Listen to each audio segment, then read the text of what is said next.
Morning बच्चों। आज हम लोग पदबंध का पुनरावृत्ति करेंगे।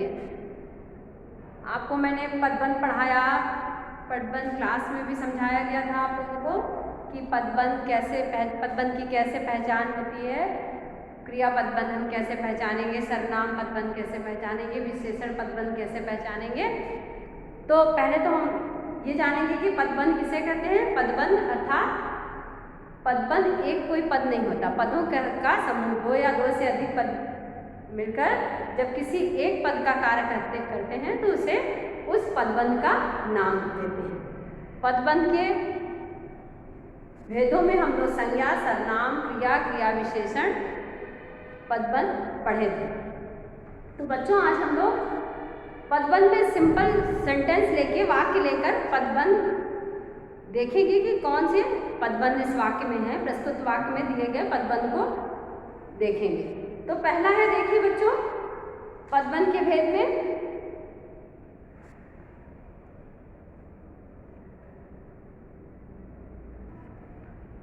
बच्चों देखिए, पदबंध के भेद में हम लोग देखें पहला पदबंध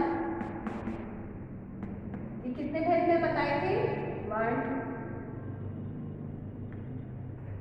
तो पहला संज्ञा, सर्वनाम, क्रिया विशेषण और क्रिया विशेषण।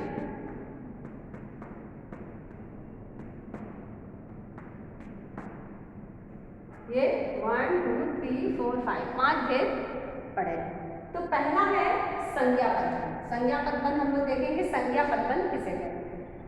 पहला वाक्य देखें, संज्ञा पदबंध में क्या होता है कि जब एक से अधिक पद मिलकर संज्ञा पद का कार्य करते हैं तो उसे हम संज्ञा पदबंध कहते हैं। जैसे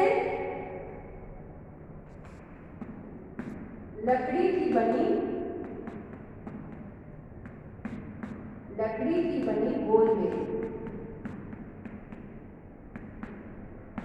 में, लकड़ी की बनी गोल में, देखिए लकड़ी की बनी गोल में पुस्तक लकड़ी की बनी गोल मेज पर रखी है। ठीक है, तो हम अंडरलाइन करते हैं, रेखांकित करते हैं। तो कहाँ रखी है, लकड़ी की बनी गोल मेज। लकड़ी की बनी गोल मेज यानी पुस्तक, यहाँ है पुस्तक और यहाँ पर रखी है। कहाँ रखी है, तो लकड़ी की बनी गोल मेज के बारे में बता रहा है कि लकड़ी की बनी गोल मेज यानी संज्ञा पदबंध है लकड़ी की बनी गोल मेज। 1, 2, 3, 4, 5 पद मिलकर संज्ञा पद का कार्य करना है। अयोध्या के राजा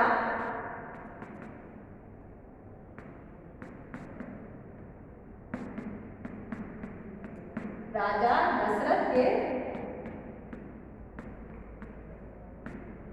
4 पुत्र।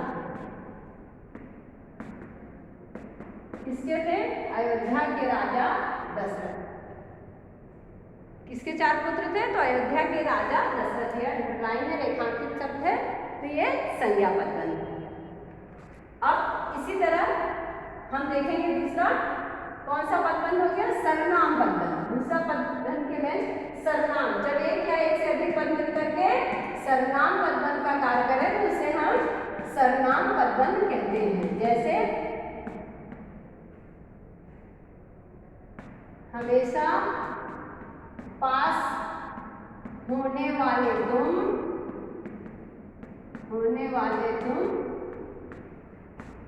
आज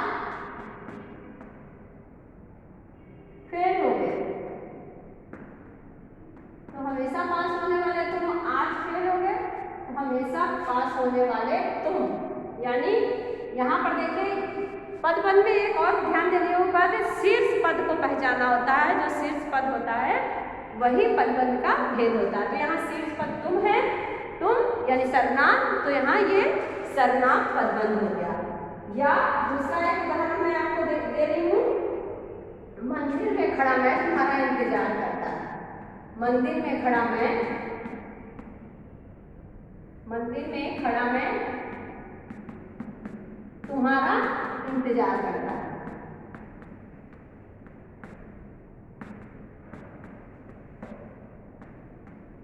तो यहाँ पर मंदिर में खड़ा मैं, मंदिर में खड़ा मैं, यहाँ पर ये सर्वनाम पदबंध है।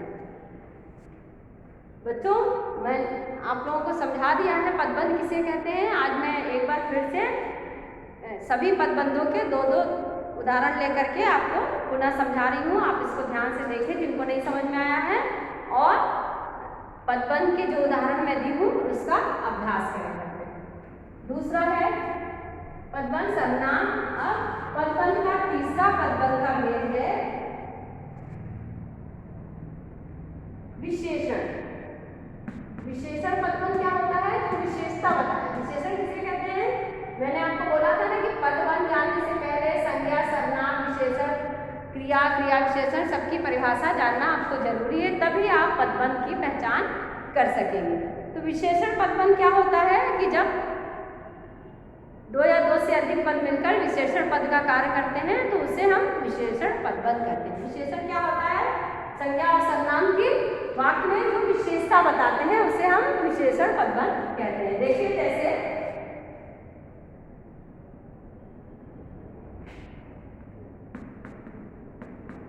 लोहे से बनी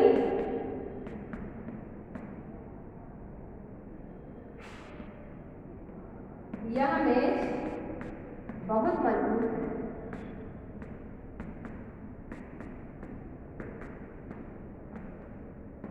तो इसमें अगर हमें विशेषण लाइन करना है तो यह मेज बहुत मजबूत है।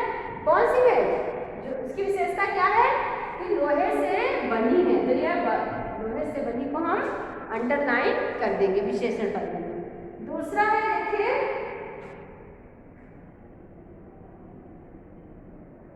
प्रतिदिन व्यायाम करने वाले, प्रतिदिन व्यायाम करने वाले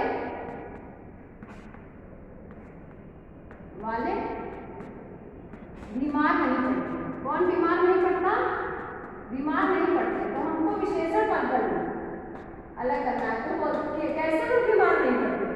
तो प्रतिदिन व्यायाम करने वाले, ये विशेषण। इसकी विशेषता क्या है कि कौन लोग बीमार नहीं पड़ते? जो लोग प्रतिदिन व्यायाम करते हैं। क्लियर? नेक्स्ट देखिए विशेषण के पदबंध के खेल कंप्लीट हो गया। अब हम देखेंगे विशेषण पदबंध की क्या विशेषताएं हैं। देखिए विशेषण पदबंध संज्ञा और सर्वनाम की विशेषता बताते हैं, तो प्रस्तुत वाक्य में भी विशेषण पदबंध संज्ञा और सर्वनाम की विशेषता बताएंगे। वो एक अंश होते हैं वाक्यों का। वाक्यों में संज्ञा और सर्वनाम शब्दों के पहले का पदबंध विशेषण पदबंध कहलाता है। फिर देखिए क्रिया पदबंध। क्रिया पदबंध क्या होता है? क्रिया पदबंध में देखिए एक मुख्य क्रिया होती है और एक सहायक क्रिया होती है। तो देखिए वह पद समूह जो वाक्य में क्रिया का काम करता है क्रिया पदबंध कहलाता है। ये तो हमें पहले से पता है। क्रिया पदबंध में शीर्ष में मुख्य क्रिया होती है और अन्य क्रिया जो है उस पर आश्रित होती है, जैसे संयुक्त रूप से जुड़कर कार्य करती है। जैसे उदाहरण देखिए माता जी किताब पढ़ रही है। तो हमें अगर क्रिया पदबंध को छांटना होगा तो हम क्या करेंगे? शीर्ष पद क्या होगा? पढ़, मुख्य क्रिया रही है, तो यहाँ पर ये क्रिया पदबंध हो गया। उसके बाद दूसरा है वे बाजार से वापस आ रहे हैं।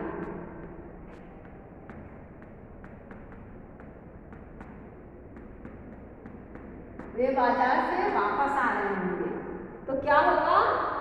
आ रहे होंगे। आना जाना मुख्य क्रिया है और रहे होंगे सहायक क्रिया। तो ये तीन पद मिलकर के क्रिया पदबंध का कार्य किए। क्लियर? क्रिया पदबंध। नेक्स्ट देखिए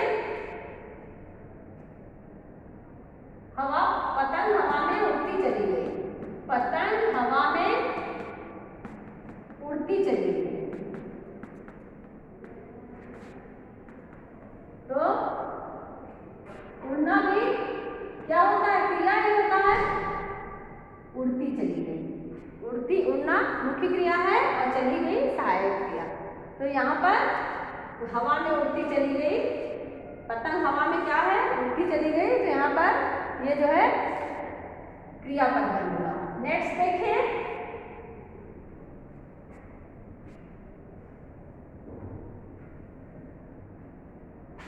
नेक्स्ट कौन सा पदबंध है, क्रिया विशेषण पदबंध। अब क्या बच गया, क्रिया विशेषण। क्रिया विशेषण क्या होता है, जो क्रिया की विशेषता बताते हैं, यानी जो क्रिया हो रही है वो किस तरीके से हो रही है, उसका होने का तरीका क्या है, स्थान क्या है, समय क्या है, किस समय हो रही है, किस स्थान पे हो रही है, किस तरीके से हो रही है, ये जो क्रिया की विशेषता बताते हैं क्रिया के होने को कि उसे हम क्रिया विशेषण कहते हैं। तो क्रिया विशेषण में भी देखिए, क्रिया विशेषण पदबंधों का प्रयोग अधिकतर वैकल्पिक होता है, जरूरी नहीं है क्रिया विशेषण लिखा जाए। क्रिया विशेषण नहीं भी लिख करके वाक्य को हम बता सकते हैं।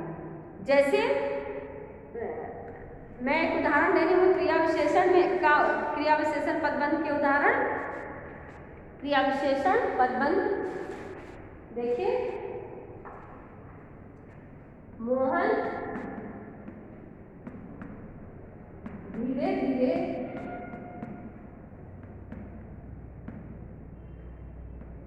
लिखता है। तो धीरे धीरे लिखता है कौन, मोहन धीरे धीरे लिखता है। तो क्या है, धीरे धीरे जो है क्रिया की विशेषता है कि ये विशेषण पदबंध की विशेषता है। क्लियर। उसी तरह देखिए और भी विशेषण, क्रिया विशेषण पदबंध की विशेषताएं हैं। जैसे मंदिर गाड़ी बहुत धीमी गति से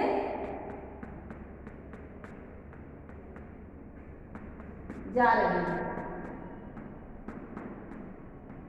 तो यहाँ पर क्या होगा, गाड़ी बहुत धीमी गति से जा रही, तो बहुत धीमी गति क्रिया की जाना की क्रिया विशेषण है, क्रिया की केवल विशेषता, क्रिया नहीं, क्रिया की विशेषता गाड़ी जा रही है तो जा रही है क्रिया हो गया, और कैसे जा रही है तो बहुत धीमी गति से, जो क्रिया की विशेषता को दर्शा रहा है।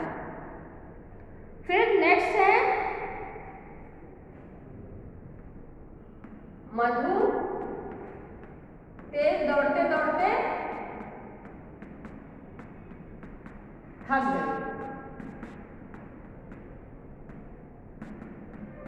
ठीक है, तो मधु थक गई, कैसे थक गई, तो तेज दौड़ते दौड़ते। क्रिया की विशेषता थकना, जो क्रिया है थक गई बता रहे हैं, तो कैसे थक गई, तेज दौड़ते दौड़ते। बच्चों हम लोग पदबंध के भेदों को सभी पढ़े कि कितने प्रकार के भेद होते हैं। हम लोग 5 प्रकार के पदबंध के भेद और उनके उदाहरण देखा गया कि किस प्रकार जो है हम लोग क्रिया, संज्ञा, सर्वनाम, विशेषण और क्रिया विशेषण पदबंध की पहचान करेंगे।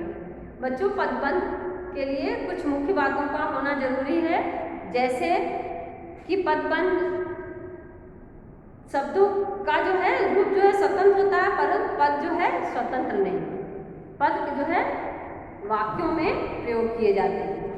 पदबंध में एक से अधिक पदों का समूह होता है। उसकी विशेषता, पहली विशेषता क्या है पदबंध की, कि वो पदबंध जो है एक से अधिक पदों का समूह होता है। दूसरा, पदबंध के सभी पद मिलकर एक इकाई के रूप में कार्य करते हैं। जैसे यहाँ पर देखिए क्रिया 1, 2, 3 पद मिलकर क्रिया की विशेषता बता रहे हैं, यहाँ पर 3 पद मिलकर, यहाँ 2 पद मिलकर, तो ये जो सब एक से अधिक पद मिलकर के एक इकाई के रूप में कार्य करते हैं, चाहे वो इकाई क्रिया हो, विशेषण हो, क्रिया विशेषण हो, किसी भी। पद के स्थान पर पदबंधों का प्रयोग हो सकता है। पद जहाँ पर प्रयोग होता है वहाँ पर हम पदबंधों का भी प्रयोग कर सकते हैं। पद के अर्थ पद की तुलना में, पदबंध के अर्थ पद की तुलना में अधिक स्पष्ट होते हैं। किसी भी चीज को अगर हम पदबंध के साथ लिख के अगर लिखेंगे तो पद की से ज़्यादा वो स्पष्ट होगा, वो ज़्यादा क्लियर रहेगा।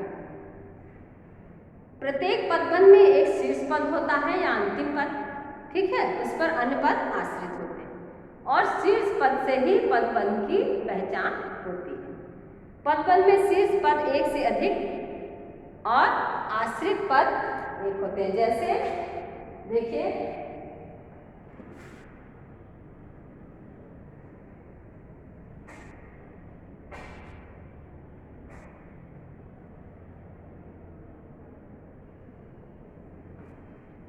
शीर्ष पद की पहचान पदबंध में शीर्ष पद, जैसे वे चार ईमानदार लड़के, ईमानदार लड़के, वे चार ईमानदार लड़के। तो यहाँ पर देखिए वे, ठीक है, वे, फिर यहाँ पर चार, ठीक, यहाँ पर ईमानदार, ईमानदार लड़के, ठीक है। तो यहाँ पर सभी आगे लड़कों की विशेषता क्या है, यहाँ पर लड़के जो है ये शीर्ष पद है, लड़के जो है शीर्ष पद है और ये सारे आश्रित, ठीक है। वे चार ईमानदार, वे चार ईमानदार लड़के में लड़के शीर्ष पद है, किसके बारे में बता रहा है, संज्ञा के बारे में, संज्ञा पदबंध है। वे चार ईमानदार लड़के और ये आश्रित पद है, वे चार ईमानदार, ये तीनों आश्रित पद हैं और लड़के शीर्ष पद है। तो शीर्ष पद से ही हम पदबंध की पहचान करते हैं। शीर्ष पद की पहचान के लिए पदबंध की व्याकरणिक भूमिका को जानना जरूरी है या पता होना चाहिए, यानी संज्ञा क्या है, क्रिया क्या है, विशेषण क्या है, क्रिया विशेषण क्या है। जब तक ये आप नहीं जानेंगे तब तक आप पदबंध नहीं पहचान सकेंगे। तो बच्चों, आज हम लोग पदबंध की पुनरावृत्ति किए।